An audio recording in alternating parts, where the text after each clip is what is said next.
think there is some promise with crypto in terms of voting, but I do think we can't overlook the fact that, let's say New Hampshire does, because they want to put this thing on the ballot. New Hampshire wants to secede. And in 2022, people will be able to check off, yep, we want to secede. Now, apparently a bunch of establishment people are like, no, it's bad. We don't want to do this. Let's say they do. They don't got to worry about funding. They don't got to worry about being cut off. They don't got to worry about the federal government being like, we sacrifice blood and treasure for your admittance to the union, and we will not let you leave. They'll be like, what are you going to do about it? We get our funding through decentralized internet, networks. We fund each other, and people in New Hampshire are armed to the teeth. So what would really happen in circumstance? Would the feds storm in, the National Guard, the army, and try and shut the state down and usurp civilian authority? They would fight for I-95. I-95 runs through Vermont, and it connects Maine and what's the one right south of there? South of Maine? Maine and Massachusetts. They would sanction. They would block off their port. Yeah, they take 90. They try to. The federal government would try to take I-95 back and shut New Hampshire off from the coast. How would they take the coast? You think they would roll tanks? If someone tried to secede from the U.S., they'd bring up the entire military force to stop it. Okay, now I really want to see this. I'm not convinced. What else can you do if someone tries to leave your union? I mean, you have to as a government. Look at Brexit.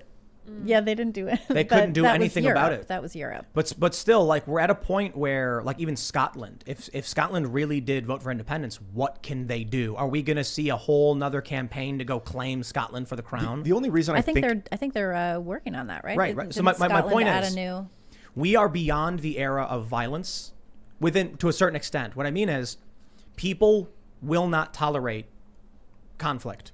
And so if New Hampshire says, here's our list of grievances, here's the problem, and then images start emerging of like New Hampshire residents being beaten and dragged, the rest of the country would be like, stop, what are you doing? This is bad. We don't care about New Hampshire. The federal government would freak out, but people in Idaho are going to be like, whoa. I'll tell you this, if people in New Hampshire really did vote to secede, and it was like, boom, there it is. We have people mentioning in Super Chat that they have it in their constitution that they can.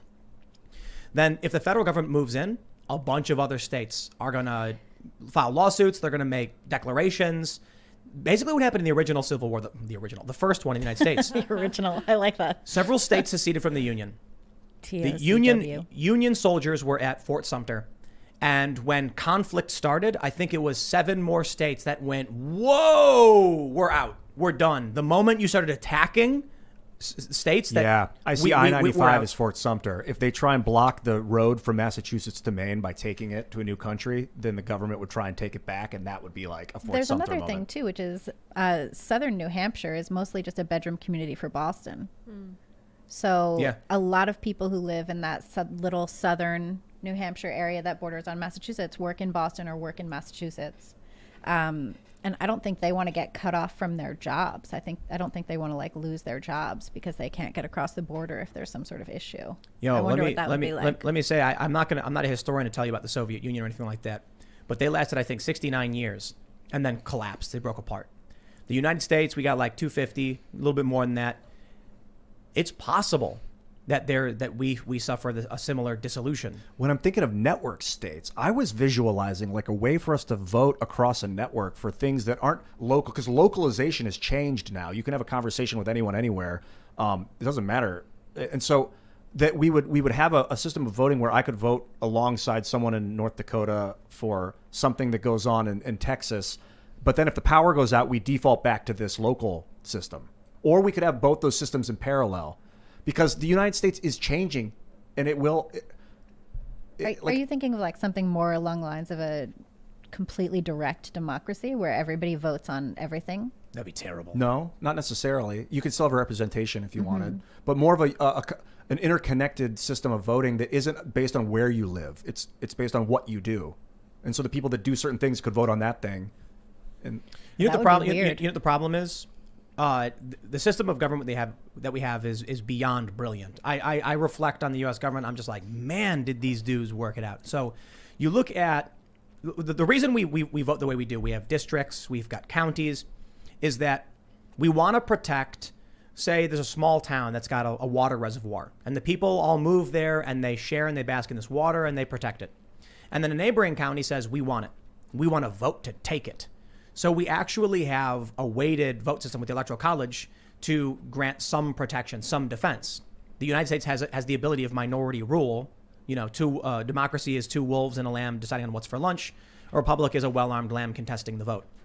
So that's really, really important. The problem is we've become a completely nationalized information economy. So where it used to be that your local news outlet had your city that you would learn about, and they still exist for sure. Now people are increasingly getting their news from national sources. There was a joke, I think it was 30 Rock actually, because I've been watching it, where they were like, and now back to national radio that doesn't make sense for you because it's hot out there, or maybe it's not. Maybe it's cold. Yeah. Could be. And so what happens then is people vote based on these overtly national issues. So when you talk about, you've talked to Ian before, you've talked before about direct democracy in a republic system, meaning, I think what you mean is we still have the jurisdictions, we still have a defense for minority, smaller, less populated areas to have their votes heard. But instead of sending a representative, they just issue a county yes or no, as opposed to having a rep go do it. A direct republic. The problem with that is, which is interesting, is that these people aren't paying attention to the local issues anymore. So when Nestle comes in and starts guzzling up all their water and destroying it, they don't know about it. So then when there's a vote put up where it's like, should Nestle be allowed to take water from reservoirs? They go, sure, why not? And then it's like, oh, wait, that's our water. I didn't know that because we don't pay attention locally anymore. So that's, regardless of whether they use your system or anything else, that is one of the key problems right now. Like AOC would not have gotten elected or reelected were it not for the fact that she's got donors all over the country in small pockets funneling money into her district, which she's supposed to represent, but she represents the interests of a mass of Twitter socialists. Yes, that's right.